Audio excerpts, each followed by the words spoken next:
Tim Ballard is with us from Operation Underground Railroad and the Nazarene Fund, and we're talking about the border and this absolute epidemic. I have Arthur Brooks coming in a minute, and Arthur is from the American Enterprise Institute, and this guy has a heart of gold and knows how to frame things to speak to people's hearts. And I want to ask him about this because we're not framing the border in any way to connect with people's hearts at all. And what's happening is just overwhelmingly evil. Just overwhelmingly evil. You went to Congress prepared to give them two solutions. They didn't want to hear it. That's right. So you never were allowed to even present these. I was not allowed to, no. No. I remember the first time you told me what you really did. You were undercover. And the thing you said is, I can't do it anymore because we have solutions and our government ties our hands.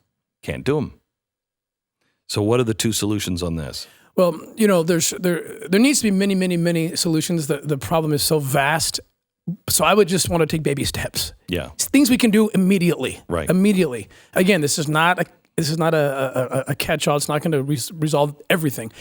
But first of all, we have to have a vetting process in place. I don't know what that looks like, but I would call on the good people on both sides of the aisle to come together, drop the politics. It's so political. I'm so tired of it. Like, can children transcend politics? I hope yes. I hope that's the one thing that I hope, I'm not really seeing it quite yet. Yeah. But can we just drop everything else and not say Trump or Republican or Democrat, just say children. Children, how do we help these children right now? There has to be a vetting process. Why wouldn't we? Why wouldn't we, if we found an abandoned child in New York City, there would be a vetting process in place to make sure that if someone shows up to be mom and dad, there's going to be a process in place. Why wouldn't we grant that same process to a migrant child who's completely innocent and scared to death, and we just want to get them home to their families? Again, it's a library book checkout system. It's just signed for the kid. It's horrible. And so a vetting process has to be put in place. There should be an investigation, judicial identity hearings where a judge can weigh in. This is what we would do with an abandoned child in New York City who's a U.S. citizen. Make sure that the person claiming to be mom and dad or uncle or aunt is in fact that thing. You can do a DNA test. DNA testing, and that's 2 hours. I'm working with a company. It's cutting edge technology. We're using the technology in Haiti right now to bring children back to their parents who are lost. 2 hours. It's rapid DNA technology, and we can determine whether they're related that quickly. Get that deployed at our borders right now. Right now, there's no excuse. Right now.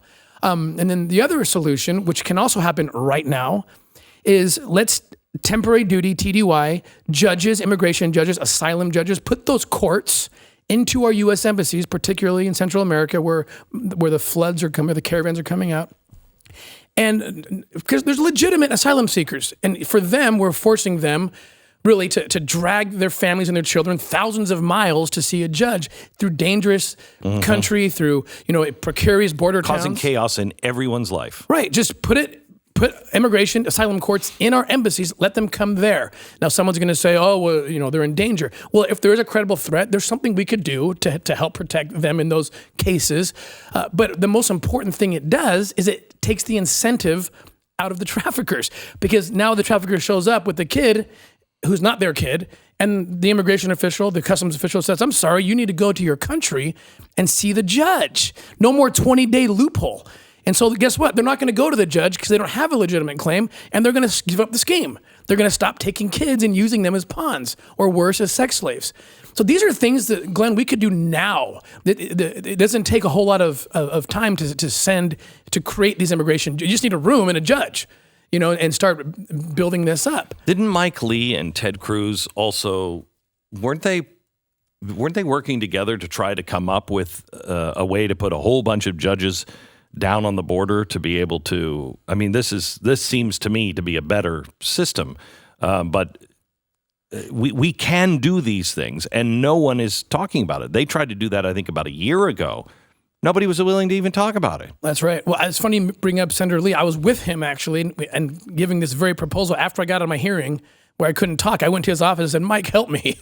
They won't listen to me. He's like, well, I'll listen to you. What do you need? And so we're now moving forward on the Senate side to get this bill passed to make these things happen immediately. So Senator Lee is definitely engaged. Is this the first time that this has happened to you in Congress where they just were not interested, that it was a show trial? No, the other time I was testifying before the Senate Judiciary Committee, and Lindsey Graham was the chair, and he let me say what I needed to say. But this time it was clearly a political thing. I could tell. I've been open about the fact that barriers and walls, we're not supposed to say that word, but barriers of any kind clearly force traffic to ports of entry. And my number one concern are children. I know how many children are smuggled, trafficked through wall-less, barrier-less parts of the border. So let's force the traffickers to go to where police are, to where customs officials are, and they're trained to look for children. It's a very simple concept, and yet that was, Glenn, this is so, and I briefed the president on the same concept. We lost 1,000 donors. Can you believe this? 1,000 people who used to help us rescue children gave up because I sat with the Commander-in-Chief of the United States. And by the way, I would have given the same briefing to President Obama. I worked under Bush 43. Nothing's ever changed. Everyone's always believed that barriers control traffic and help rescue children because it forces the children or the traffickers into the places where they can be rescued. It's 2 + 2 = 4. And yet I go and give that testimony to the current President of the United States, and I lose 1,000 donors overnight.